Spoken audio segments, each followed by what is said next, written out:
there's dirt on my hands.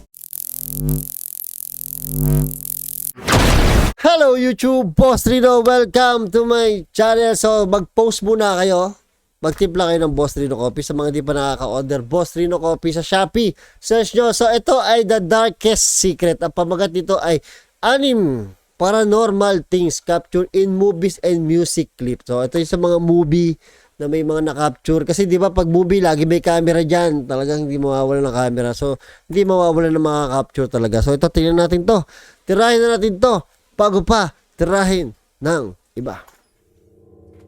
It happened to me several times that while looking at a movie or music clip, I found scenes with strange content, and no matter how much I replayed it, The Darkest Secret.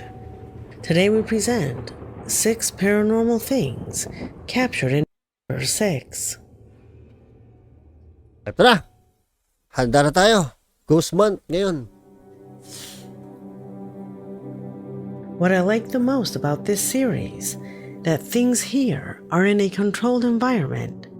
That is, each scene must be reviewed by the producer, then the post-producer, making something like what you're gonna see now be extremely mysterious. You will notice the paranormal phenomena captured here is about a sequence recorded more than 70 years ago that Maria Reyes, a faithful subscriber, was able to discover while watching the acclaimed Mexican feature film called Los Olvidados, a black and white film released in 1950. Oh, Remember this 1952. year. 1952. Ang lupit to, tinan nyo. Consider it because the special effects here were none or very limited. 1950 tong Let's see video na if to. you find out what happened here. 1950 pinanganak si Brian Kapinpin.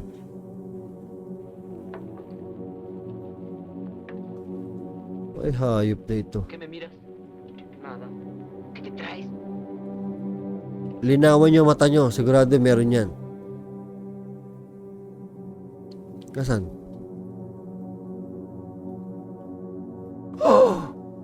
Oh, gago, may Did you sumilip. see that black shadow that rises on the second floor? Gago, may sumilip dito.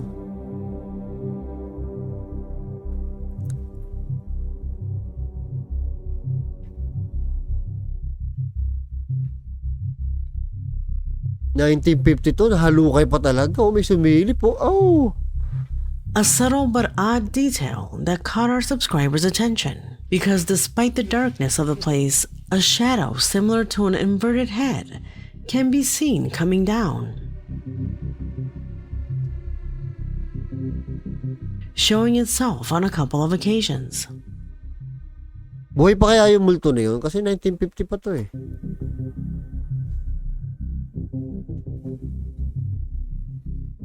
She says that at first she thought it was a defect on her television. Hindi ah.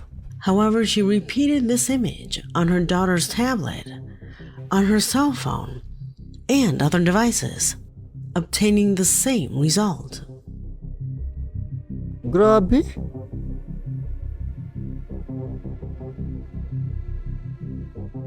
I initially thought it might be a microphone or some other recording tool, but it looks like this head is on the second floor, not over the take.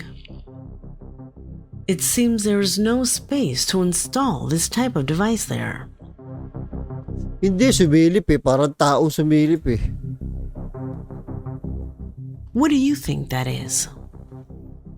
Leave it in the comments. Oy, 1950, hindi pa uso edit dyan. Number 5. Medyo matanda na yung multo na yan, oh.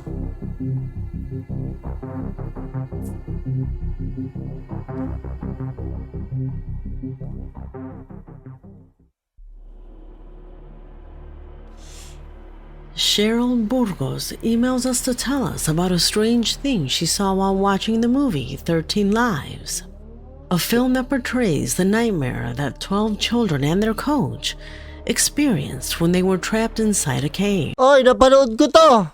May nakitang multo dito. Ganda nitong Surely you pelikula remember to. this news. It was everywhere.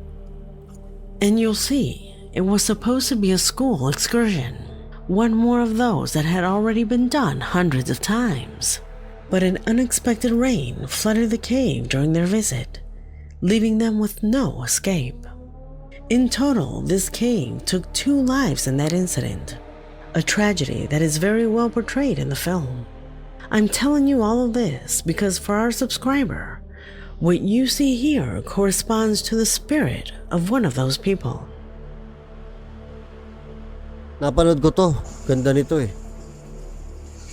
Inaaling kaya dito to. Naku, sa ilalim.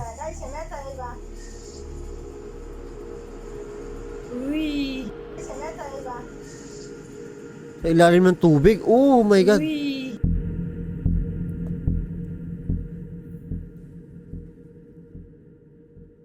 May aninong gumanon na. I was not able to validate the information, but according to our subscriber, some scenes in this film Oh were shit. shot in or around the original cave. Original cave daw to. Sa cave talaga kinunan. Could it have been that this shadow was the manifestation of one of those 2 lives that were lost in the incident? If Okay, not, namatay nga pala. then what does it correspond to? Panoorin niyo yung pelikula na to, 13 Lives. So, ang true to life to, true story to, na yun sa Thailand yata to, basta sa ibang bansa, na nakulong sa kuweba, tapos sinagip tong mga to. Oh, parang nakulong sa kuweba dahil bumaha. Yung mga bata, 13 bata o 12 bata, isang teacher. Tapos, tinry nilang sagipin. Ganda nito. This video is not altered. If you're going to watch the movie at 2 hours and 4 minutes, you will see that shadow go by at full speed. Pupuntahan ko to. Tell Pupuntahan ko to. me what you see here. Nasa ilalim ng tubig to ha. Ay, grabe naman yan. Hindi, pupunta sa Thailand. Yung Number pelikula. 4. Yung pelikula.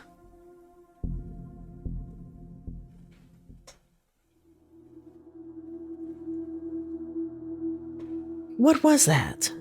Alin? Where did it come from?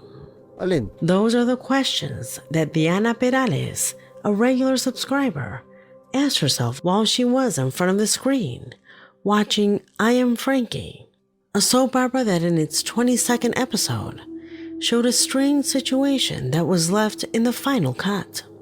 She assures that said situation had nothing to do with the scene. Pay attention. Galing ng mga nagpapadala sa kanya ng video. No?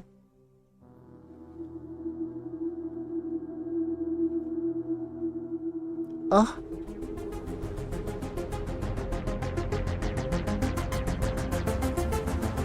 Ah? Pwede kasi i-edit nung nagpadala ng video. Pero pag alam niyo yung pelikula, puntahan niyo yung movie na yan, yung part na yan, kung talaga may gumanon.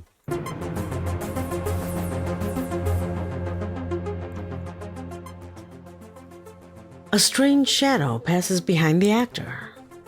A shadow that clearly had nothing to do with the context in which the scene took place. In fact, our subscriber tells us that this production has nothing to do with a mystery story or anything similar. Is it the shadow of a person? While that can't be ruled out, that shadow passes too quickly, making it almost impossible for someone to be there. In addition, for that shadow to be projected, someone must necessarily have passed in front of a light source, something that, according to the scenery, is practically impossible for it to have happened. What do you think that is? Anino? Try to answer the question that Diana asked herself. Number 3. Number 3.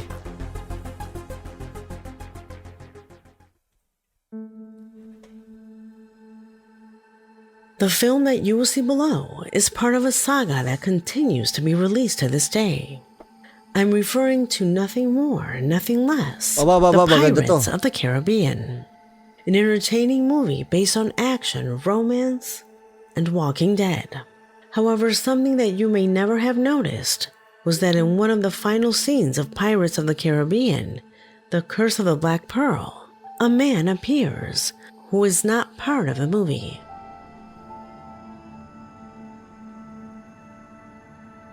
On deck, you scabrous dogs! Hands to braces!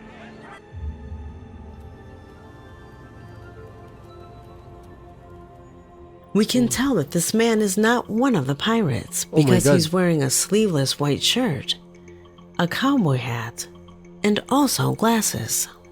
Many think that it is just a worker who sneaked into the scene. But think about it. They are shooting a movie, and before beginning to record a scene, the director asks everyone to take their place Tama.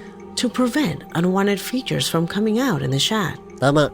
Sometimes getting the scene right takes a long time, and they can't afford those kind of mistakes.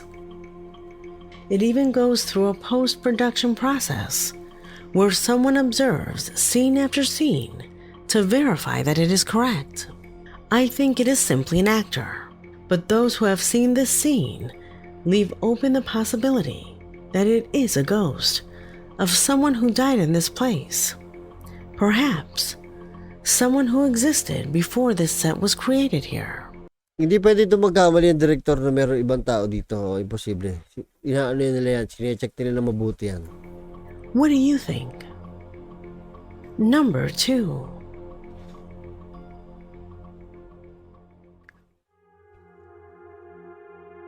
From Chile, Carlos Vasquez wrote to my email with the purpose of sending me a strange scene taken from the movie starring Jackie Chan called The Power of the Talisman, an action film where, according to Carlos, you can see what he described as a spectral entity Ay, that dugo to, makes its Jackie Chan? appearance just behind the actor.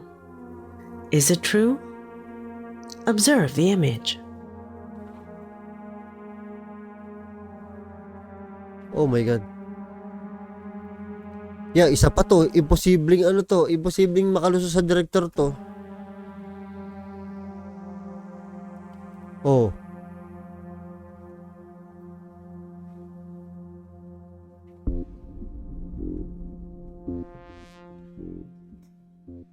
In the image, Jackie can be seen walking through the door, at which point, immediately afterwards, the camera captures the pa? presence of what appears to be a man who remains motionless.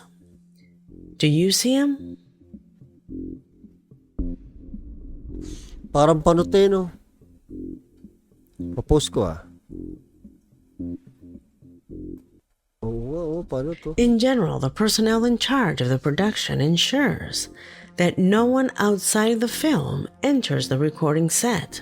Also, according to the story, none of them recognize the man who was standing there. Because of this, some have raised their voices saying that it could actually be an unknown entity that for some reason took on a human form. Do you think so? Let me know what you think. Number 1. Ito, number 1. We close this video with a strange scene taken from the movie The Mystery of Block Island. An image shows two characters having a conversation about a yacht, at which point something extremely disturbing appeared behind the windows. Watch.